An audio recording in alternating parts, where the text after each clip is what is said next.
I'm Jane Finnis from Culture 24. We're an organisation that's actually had nothing to do with A Night Less Ordinary. We don't work with theatres. We work predominantly with museums, galleries, heritage sites, increasingly now more visual arts organisations and libraries. I'm going to talk about kind of social media, digital stuff, but I'm going to start by sharing with you some learnings from two projects that Culture 24 involved with running that I think have some interesting things that might be useful to this project, and then just end with some thoughts of my own from all the stuff I've read about what you've been doing. So the first of the two projects is an action research project that Culture 24 are running around how you evaluate success online. So we're working with 17 organisations around the UK, mainly large museums, some performance-based organisations like Watershed and the Royal Shakespeare Company, but most of them are large museums like the National History Museum, the British Library, the Tate, the British Museum, those kinds of organisations.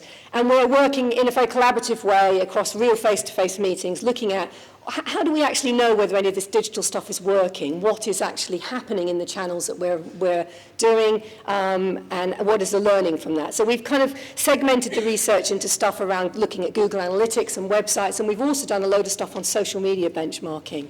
And the research is ongoing, but a couple of the key things that have come out that I think are sort of useful to this group is the difference between popularity and engagement. Now, popularity in social media channels is stuff like how many people like what you're doing, how many fans have you got following what's going on, and that kind of stuff is quite easy to measure, it's quite easy to see. There are lots of tools set up to what's going on. But issues of engagement, where people are actually kind of having conversations, doing stuff, it's much harder to see. So a lot of the research has been around how you actually capture some evidence of engagement. Now, there's been some interesting stats that have come back out of the research that the organisations who put the most effort and the most money and the most investment into their social media channels are getting the most popularity. Now, that's not, particularly surprising. But it isn't the case that the organisations who are putting the most effort in are naturally getting the most engagement, because what you have to do to get engagement is very different than what you have to do to get popularity. And I think that's a very important thing to consider. So we also started looking at strategies, who had social media strategies and who didn't. And the people who were getting the most engagement weren't necessarily those that had the most strategies. And I kind of thought, well, that's interesting. You'd think it would be the other way around. But when we dug into it a bit deeper, there was a lot of issues around developing a social media strategy that created barriers within the organisation about permissions. And some of the people who were getting the most activity and engagement were kind of sort of sidestepping a bit their sort of formal approach to strategies and sort of just doing things. So there's a kind of issue there around the tensions that exist within organisations about what you have to do to get engagement, and the sort of formalities of process and kind of agreement about what you're saying in your channels about what you're doing. The kind of whole sort of traditional marketing sort of approach to social media, there's loads of evidence that can work. I mean, there was examples from this morning of people, using channels to reach more people. And a lot of the evidence that's coming back about what's working in the kind of museum and heritage sector is around kind of segmenting. And again, that came up this morning. So it's not just about one size fits all. It's about thinking what you're doing and getting those conversations into the niche channels. So the organisations and the research we're doing who are getting the most engagement are the ones where they're able to sort of own a subject. They're able to sort of talk about a kind of niche area of work that they do, which isn't necessarily about their brand. It's about the subject of what they're doing. So things like the Imperial War Museum or Kew Gardens have got really interesting active engagement going on because they're dealing in very kind of niche subject matters that have a lot of currency. So there's a lot of stuff coming out of the research about that you need to know specifically who you're trying to talk to, and it becomes much easier. And we're developing a sort of framework for looking at social media that looks at setting out your objectives for what you're trying to do. And that it is very clear that those people that are doing better in their engagement, those objectives actually match what the organisation is trying to do. So they're not objectives that are sort of aside from the main main kind of body of where the organisation is going, and it usually means that that strategy is going right vertically through the organisation. It's not something that's kind of happening just down here. It's like, this is really important to us. We want to engage this group in this way. We're going to reach out. So the framework is around kind of getting those, being clear about the objectives of the who and the what first, defining what success looks like, so knowing that what you're trying to do, how you can tell if that's working. So if it's about buzz, are there more people talking about you? The action plan for doing that, and then you get into sort of all the tactical stuff about what do you need to count and what are the tools for counting that. And then the kind of feedback loops for information going back in. So there's a framework that's being developed in that project that I think might be useful to this group and beyond. And loads of stuff coming out that it's not really about the numbers, it's about the patterns of how what you're doing affects what's happening. The second project that I think is interesting is completely different. It's a campaign that Culture 24 coordinate called Museums at Night. And it has a lot of parallels with A Night Less Ordinary in that it's a centrally kind of coordinated thing. It's a weekend of late night openings that happens in May. I mean, some of you may have heard of it. We coordinate it, but it's delivered by hundreds of organisations all around the UK. The point of it is do something different, stay open late, do something different, and attract hopefully somebody new to come to your gallery or museum or event. The evidence from last year was that 47% of the people who came had never been to the venue before. So something about what we were doing was clearly getting the message through to people who didn't normally go to museums and galleries. So it's a similar kind of objective to A Night Less Ordinary in terms of reaching audiences that may not be engaged with theatre. Now, we took a very specific approach to that. We're an organisation that publishes websites, and we have editors in-house, and we took an editorial approach to Museums at Night. So we didn't focus on the idea of the Museums at Night as a brand. We went with the stories and the content that the individual events were putting, the individual venues were putting on. So if there was loads of stuff around sleepovers, or if there was loads of stuff about spooky ghostlit tours, or if there was loads of stuff around live music, we would use our central infrastructure to collect from the network all of this stuff. We'd interrogate it, cut it up, dice it, and then package it out to PR people based on the themes, not sort of saying Museums at Night is this fantastic, cool thing of late night opening, but based on the fact there is all of these things happening that are great for kids, or there's all this stuff happening if you're really into archaeology, or if you're into architecture, there's sort of fantastic buildings that are going to be open late, you can go behind the scenes, that kind of thing. And it's been quite successful in how we've managed to sort of wrap some of the social media channels into that. So Twitter worked really well for us last year in that kind of content-driven way, people sharing stories and tweets about individual events. And we did a really successful behind-the-scenes blog that was very popular with the people putting on the events. So thinking about how the project is dealing with the community that are coming together to run the campaign. So like all of you guys, we run a blog for all the people who put on Museums at Night events, which is kind of sort of saying to just giving them a platform to share their learning with each other.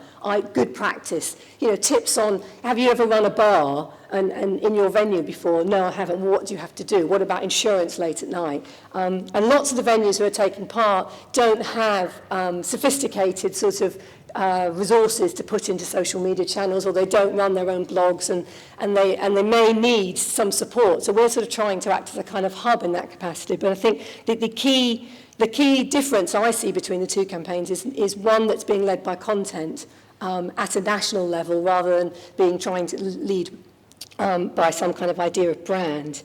Now this year we're trying to do some stuff on Facebook that's taking that kind of content idea into another level. I mean, we've just ignored Facebook because we didn't have the resources to do it last year properly. What we're trying to do this year is see whether we can actually seed all the kind of Museums at Night events as individual events in Facebook on behalf of the venues. So kind of act in a sort of kind of an outreach way, just sort of placing events into groups or into interest groups or into subject groups that match the event theme. So the key there is around, making the match genuine. Otherwise, it's just going to look like you're trying to spam everybody with loads of sort of stuff that's going on. But we're going to see whether there's a way to do that and whether we can, by sort of getting people who like something to then take that event and pass it on, whether we can get some kind of tipping around getting people who already like the stuff that the event's about to become the advocates.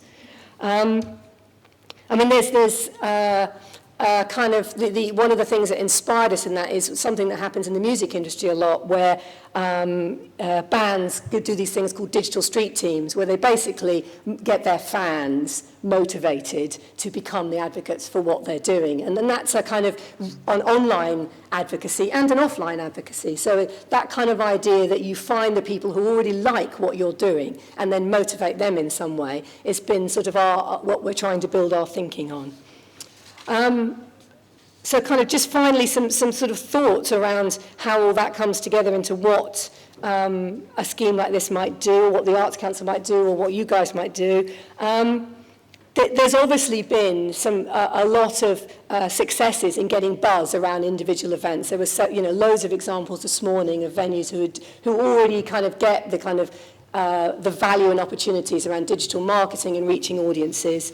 But I would kind of suggest that that's just social media sort of 1.1. That's not really what it's all about. And that it would be really nice to sort of see something happening that was more around a genuine conversation. And I'm sure there are some examples of that, but I don't know the scheme well enough to kind of pull them out. But it's that conversation.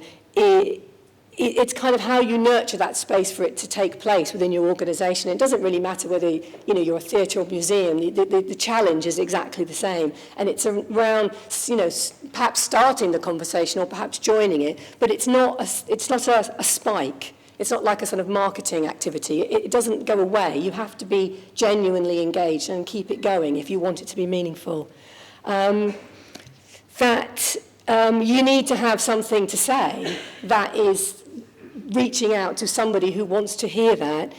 You have to genuinely be willing to listen to what they have to say, and it might not always be positive.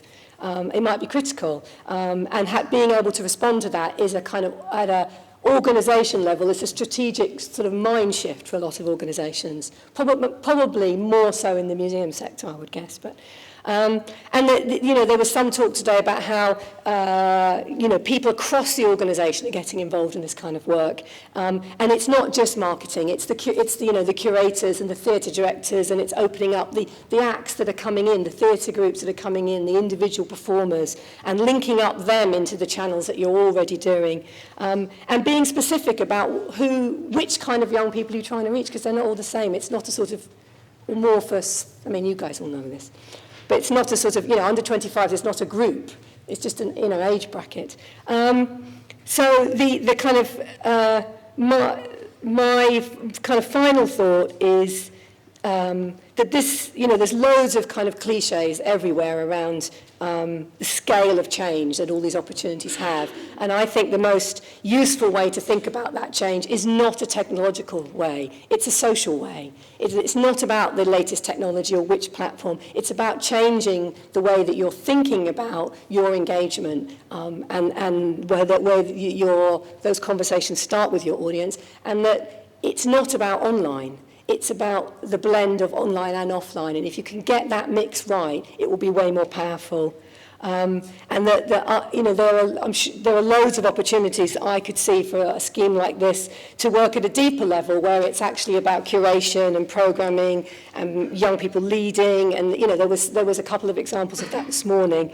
And also kind of looking to other sectors. I mean, Museums at Night's worked very well, because we've not just stuck with museums, we've gone out to sort of people who package short films, and we've gone out to sort of artists who want to come in and do installation work in a heritage house or something. So thinking outside of your immediate set of partnerships, in obvious places are where the audiences are. So kind of universities and music sites and all that kind of stuff.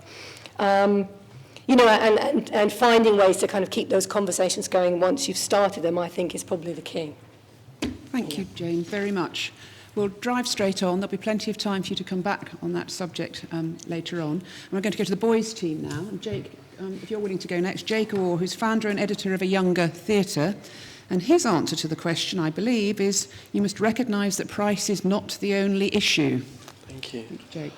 Nothing that I can say today will take away from the fact that ticket prices are often too high, that marketing budgets are too low, and that both of these have a direct impact upon why young people do not attend theatre. Through youngertheatre.com, the website I founded in 2009, we have often asked the question, what is theatre for to young people? The response we have found seems to be repeatedly the same. Theatre is uncool. Theatre is educational, theatre is expensive, and theatre is elitist. It is my belief that when young people think of theatre, they see something that is out of their reach. They do not see entertainment, they do not see art, they see high ticket prices, they see barriers and restrictions. Theatre isn't an open medium, it is for those refined people who can afford it. Of course, this is not true. This is just a perspective of young people. But we're not talking about a few, we're talking about a high percentage of them. These are the barriers that we, as those people trying to put bums on seats, need to understand when targeting younger audiences. Theatre is educational, cinema is entertainment. This statement came from young people describing the difference between the two. Young people frequently perceive the link between theatre and education as a barrier. As part of the English and drama classes, they are rounded up, put on coaches, taken to the theatre under the supervision of their teachers, and told they must write a report on it. What part of this is fun? One of my first experiences of theatre was through my school, and I was lucky enough to find the enjoyment from it. But for the rest of my classmates, it was all about the report, essay, or exam. To some, in an environment alien to them, theatre starts and ends with education, which is a stigma hard to break later in life.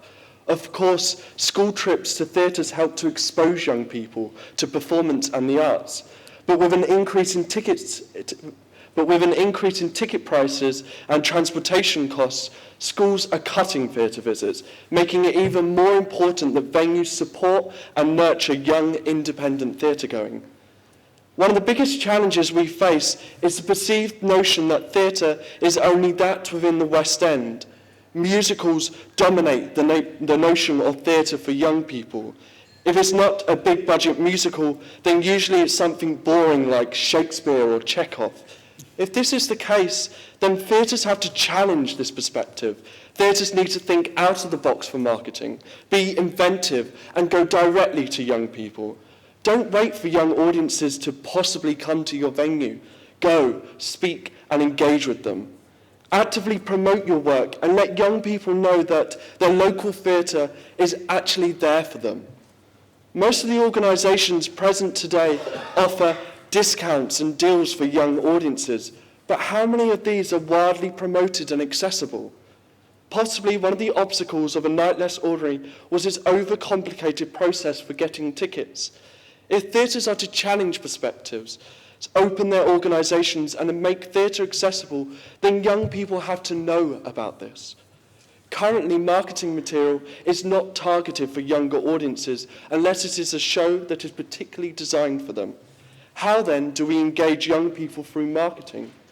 I believe that it is a question of using the young audiences you already have to encourage, support, and nurture future audiences. Theatres that have incorporated student ambassadors and youth panels have already made the leap towards actively endorsing theatre to a younger demographic. Through utilising a pre-existing young audience, hopefully a viral effect through friends and social platforms will be held. Do not underestimate the power of word of mouth for young people. If huge marketing budgets are out of the question, use a direct face-to-face method and social networking sites to promote your work. But it's not just marketing that's an issue. It's also the organising of a trip that is challenging. Young people do not attend cultural events on their own. They tend to go in groups. And unless you're Justin Bieber or Lady Gaga, the chances of advanced ticket sales is actually quite unlikely. Spontaneity within young people is something that theatre doesn't always allow for. Screenings at cinemas are staggered and varied, allowing for more flexibility. Theatres are limited by performance times and by show lengths. What is in the theatre is gone the next. What's in the theatre one week is gone the next. The imposing of rules on attending theatre only restricts and confuses first-time audiences. You must collect your tickets by a certain time. You must bring ID. You must remain in your seat. You must not eat. You must not speak. These rules don't encourage, they restrict. And if I was attending theatre for the first time, I would be put off by them. We must remember that for those of us working in the arts, we are regular audience members, and theatre etiquette is taken for granted. This has to be encouraged within young people, not imposed. Possibly older audiences need to be educated to incorporate younger members. Equally, scheduling and running times see shows coming down late at night. Young people have to travel home. They have to rely upon their parents to pick them up, or indeed contend with homework and coursework. All of these restrict younger people from attending theatre. So how do we inspire a young audience to attend when there are so many unspoken rules and restrictions? Who explains these rules? Whose duty is it to make younger audiences understand? And how many of you provide additional information for first-time theatre audiences? I believe that it is the duty of each organisation to see the potential in their productions for new, younger audiences. If we can connect with them today, this is a legacy that will continue throughout their lives. In the wise words of Lynn Gardner, if theatre can't afford the young, it can't afford the future. I couldn't agree more. Success is not just a single visit, it's repeated attendance across all of your organisations. If most theatre is seen as boring and uncool for younger audiences, is it a question about the work that is being produced and received? Are we actively making theatre that caters for an older audience and just ignoring the new generations? I think we have to acknowledge that the fact is that not all theatre would be appealing to young people, and that what is seen as a classic could seem uninspiring and dated. We need to know what young people want to see on the stage and acknowledge that subjects that interest young people are not the same as 10 or 20 years ago. I believe that through consultation with young people in the core artistic decisions, we can help to inspire and challenge perspectives on theatre. There are already some excellent examples which have already been mentioned today, such as the Takeover Festival at York Theatre Royal. As a young person, I actively try and engage others through ayungertheatre.com, which acts as a point of reference and a platform for discussions. Yet there still are thousands of young people who miss out on the opportunities to actively engage with theatre. If we recognise that price, product, education and perceived ideas limit younger audiences, then I hope that in some way you, as arts organisations, can take up the challenge of inspiring younger audiences to attend your venues. If we do not encourage them today, who will see the fantastic theatre of tomorrow? Thank you very much, Jake.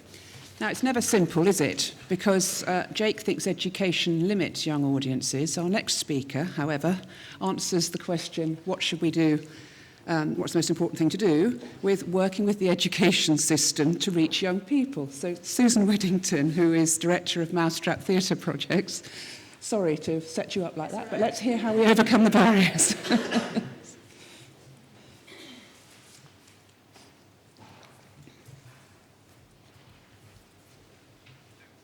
Hi, everyone. Susan Whittington. And my colleague Nancy's here. I'm going to refer to her in a minute, Nancy Shackley, who runs the C1 for 5 program and West End for 10 that I'm going to speak about. I thought I needed, my job here is to talk to you a little bit about how we reach young people, but before I do that, I thought I have to tell you a little about who we are. We are a theater education charity. We're independent. We were founded in 1997, and our remit is to take disadvantaged young people to the theater, and those with special needs to the theater, identifying those young people who wouldn't otherwise go. We take approximately 12,000 young people to the theater each year through 15 different programs. We do run a number of education programs, access and audience development programs. We generally offer young people theater tickets with best seats at £5, and we work with all theaters across London, both commercial West End theaters and subsidized theaters. We try to identify the right production for the specific program and the specific group of young people. We try to seek those productions which we feel will inspire and appeal to them. Because if they're not inspired, if it's not appealing, they're not going to go back. Our major areas of work, as I said, are access, education, audience development. We also create links, and I won't go into a lot of this, but we found as we have developed that we have to, it involves training teachers, theater practitioners, youth leaders, and developing a leadership role for young people through our youth forum. But the training has become a vital part of what we do. We reach out to young people through three main areas: London State secondary schools, both special schools and mainstream. Families, we identify families for our Family First Night program through 500 social service agencies, charities, community organizations, and housing associations. And we work with youth groups. And again, it's another program that Nancy runs. We have a program called Stage Exchange, where we work directly with groups of young people who are offenders, NEET, new refugees, drama groups, long-term hospital patients, etc. Reaching young people who have never or rarely been to the theater is not easy, as we all know. And the only way we feel we can do it successfully is to maintain a significant outreach initiative, which is time-consuming but worth the hard work. For schools, we make a concerted effort to try to reach teachers who are new to us and to enable them to engage with our work and bring their students to see theater. We do find new teachers in various ways, but we identify someone in the local community or the school who can serve as a liaison. And then we'll go face-to-face to meet that teacher to talk to them about the work we do. We go to borough-wide teachers' meetings, asking to be put on the agenda, and that's a very good way to try to reach lots of teachers at one time. We participate in activities like Education Live, which is a theater information event for teachers that is run by a pan-London consortium of education managers. And we do things like take stands, boring as they are, at educational fairs, such as the TES one in Olympia, which did identify new teachers for us. Teachers who respond to us, usually for their first visit, take their young people through the London Theatre Challenge, which is our largest access scheme, and takes close to 5,000 students to the theater each year, offering about 16 productions over 3 terms. Schools are prioritized by the number of students on free school meals, though we make a huge effort to reach schools in outer London boroughs because we know those schools are least likely to bring their groups into London. Once a young person has attended through a school visit, the student receives information on how to join our free scheme called See One for Five, See a Show for £5. So we've been running this for about 10 years. We have over 3,500 young people in it. At every event we run, someone from Mousetrap comes and talks about this scheme. They can either join by a postcard like this or they can join online. For C1 for Five, it's about independent theater going. It's about getting young people to go on their own, and as you say, they don't go on their own, they go with groups. But getting them with 3 or 4 of their friends to go to the theater is a small group on their own. Each month we offer an event for £5 for production, which ranges from big musicals to challenging new plays to opera and dance. Each event includes a behind-the-scenes talk with a producer, designer, actors, giving these C1 for Fivers, as they're called, a better understanding of the production or specific art form. C1 for Five's remit is to encourage young people, as I said, to come on their own or with a friend to experience a range of London theaters and different types of productions. The only concession we make for them is that we will meet them at the local tube station and walk them to the theater, but they have to sign up, and we'll talk about that in a second, on their own. They have to, we help them organize tickets, but they have to come to the theater on their own. In addition to planned C1 for Five events, my colleague Nancy Shackerley sends out an email about every 10 days with other offers that we collect. So about every 2 weeks, they'll get maybe 4 or 5 other offers where theaters that we work with across London will say, I've got, some tickets available for young people. And we know that the take-up on that is very good, but in that instance, the young person goes to the box office on their own. We also run a similar scheme for 19 to 23-year-olds called West End for 10, which we target for young people in drama schools and further education. However, any person between the ages of 19 and 23 can join. The nature of the production is slightly different. Often the plays are a bit more, wouldn't be appropriate for younger 15 to 18-year-olds. And the after-show discussions are usually at a higher level and focus often on professional development. We have close to 3,000 members in our West End for 10 program. In addition to identifying young people to join C1 for 5 and West End for 10 through schools, we also have a WEP system, which we've all talked about here today, where existing C1 for 5ers and West End for 10ers take a leadership role in recruiting their friends and their classmates and often organize the theater trips. We go to freshers' fairs, as we mentioned, 6th form colleges to talk about audience development schemes we run. We go directly to school assemblies. We take stands at theater career events such as Theater Craft Day. We take stands at community festivals, especially in those areas where we aren't well represented. And this is a very important thing. We work collaboratively with a range of theaters across London where we invite their youth members to join our schemes. And in return, we send our young people to their theaters and encourage them to join their schemes. So those theaters can collect those names and invite them to come back. We have an established link with SOLT. We try to form a progression where someone becomes a C1 for 5, or they may join West End for 10, and they go on to Theater Fix. And Theater Fix is a program of £15 tickets that SOLT promotes. And we've created, for fun, talking about branding, some wallets, so that when people join, they get this wallet.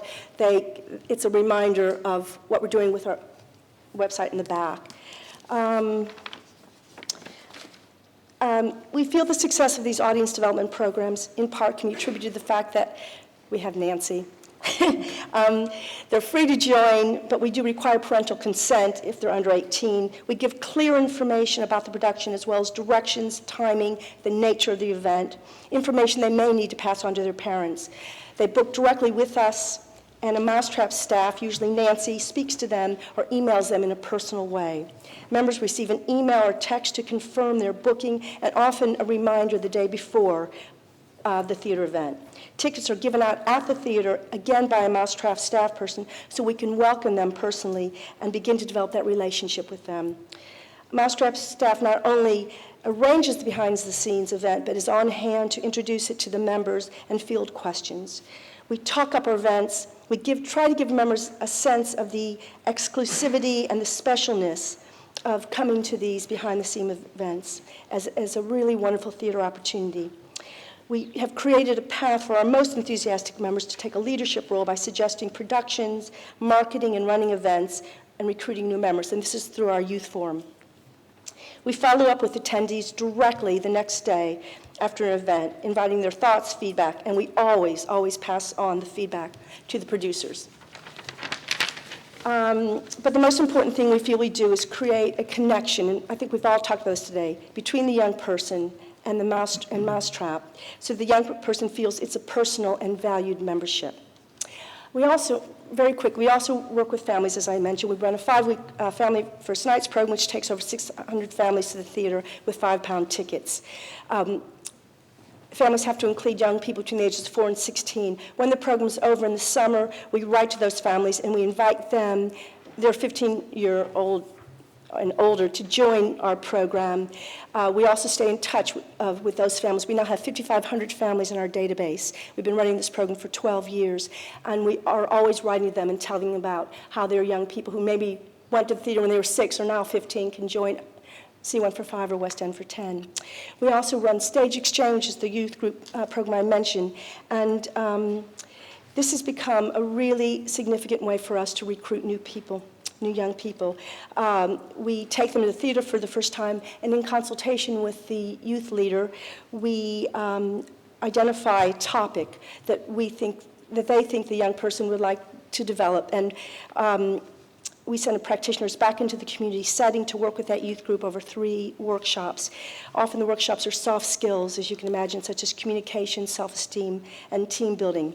We find that once these young people go to the theater in their youth group, and for many of them, it's the first time they've ever ventured outside of their own sort of local neighborhood. They come up into Leicester Square, and wow, they're keen to go again, and sometimes we'll have as many 40% of them joining C1 for 5.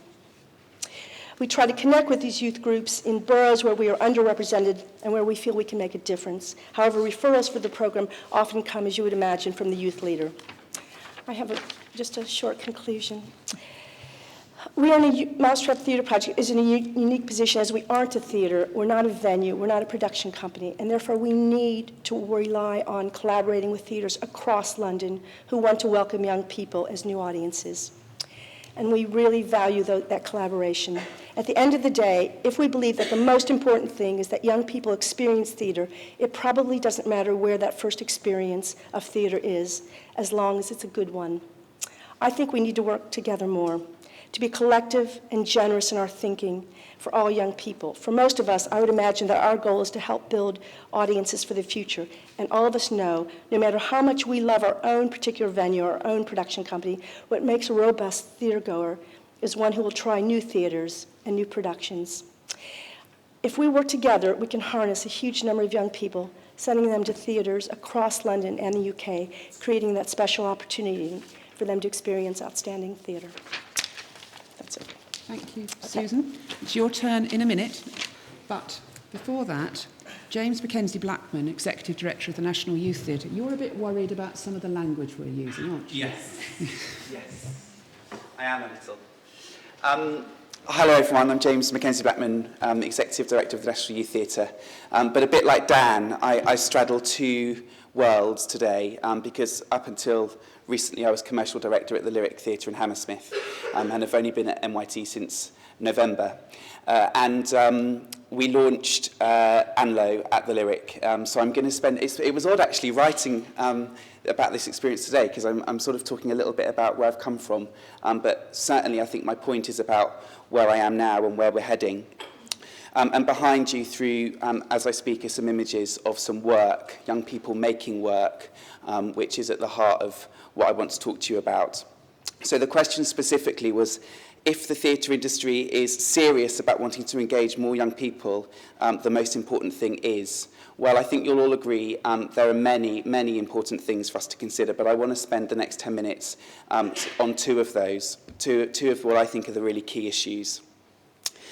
As a sector, this is the first one, we need to find more opportunity for young people to showcase their own work, for them to share this with their peers, and for this work to be validated and understood by theatre programmers. Secondly, I think we need to have some complex conversations in our venues and in our organisations about departmental structures. Where does an education or learning department begin and end? And when does a communications team start treading on the toes of theatre educators? And that's all wrapped up in language. I think there's an issue for us in our organisations and in our theatres about how we describe what we do. So let me take that first point, number 1. So as a sector, I think we need to find more opportunities to showcase young people making their own work now, and for them to share that work with their peers, and for that work to be validated and understood by people who programme our buildings. Without a doubt, ANLO was a huge success at the Lyric. We allocated all of our tickets, and in fact, we stole some allocation from other venues. And we were really, really fortunate that the first production that we launched ANLO with at the Lyric was a production called Spring Awakening, which was a musical that we transferred from Broadway, that we worked on for a number of years. And that was a dream, really, because Spring Awakening was a perfect production for young people. And I'll never forget, 2 weeks into launching ANLO, it was the second week of previews for Spring Awakening, and we gave our ANLO allocation away on a Monday morning at 9:30. and I will never ever forget, it's kind of a career high of arriving in Hammersmith at about 9:10 and turning the corner onto Lyric Square to find a queue of about 90 young people waiting outside the Lyric to get their Anlo tickets. I immediately decided we needed to turn that into a PR story, and as I settled at my desk, realised that we were probably dealing with an issue of truancy at schools in West London that morning. So that was something that's a real success story. Of course, the majority of our ANLO allocations went on our big successful shows to predominantly to young professional people. And as with all of you, the data suggested that those young professionals were re-attending when perhaps historically they hadn't. However, I think ANLO worked at its very best and did what we all hoped it would do in situations where we were putting ANLO allocated tickets around events that had been curated by young people, showcasing their own talents and skills. At the Lyric, I founded a programme called Lyric Lounge, which is a series of events that take place on the last Friday of every month in the Lyric studio. And Lyric Lounge, over the past 4 or 5 years, has become one of the leading platforms for discovering young talent in London. The events are curated by young talent, young theatre talent, who come together with like-minded other young people to scratch their talent in front of a live audience. Lyric Lounge would without doubt sell out every month.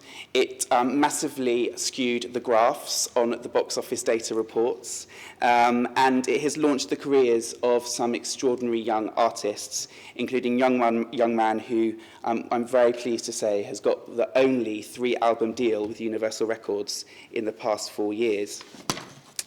I remember taking Sean Holmes, who's the current Lyrics artistic director, to his first Lyric Lounge. The audience was incredibly diverse, and I use that word diversity in all of its manifestations. The atmosphere was electric, and the quality of the work was exceptional. And Sean was really blown away. Was he surprised that he was blown away? Yes, he was. Did he understand the positive impact that this programming was having on his theatre? Immediately. Did he consider all that work excellent?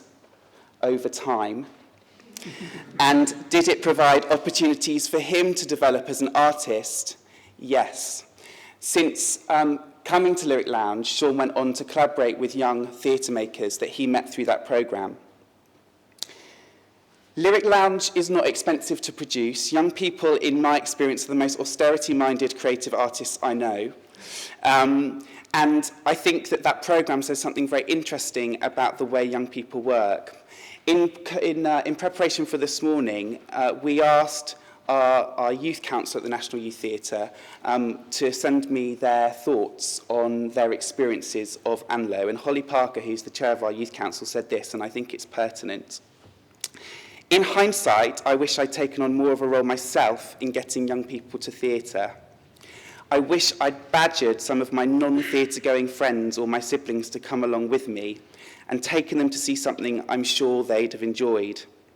It's easy to blame other agencies for my brother's lack of interest in the arts, but actually, I dropped the baton. I think this says something really interesting about young people who are already engaged, taking on the responsibility of engaging others. Would Holly making the effort or being encouraged to get her other friends and young people along have made a difference? What can this teach us? Well, I think young people make great art happen now. I don't necessarily think that they're all artists and audiences of only tomorrow. This is never more evident in my new job at the National Youth Theatre, where I am constantly blown away by the talent that I see every day across Great Britain. This work is outstanding now. It's valid for modern-day adult and young audiences today.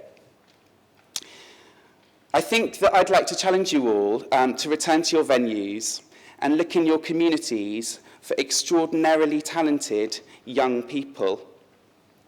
Extraordinary talent isn't just about older professional artists.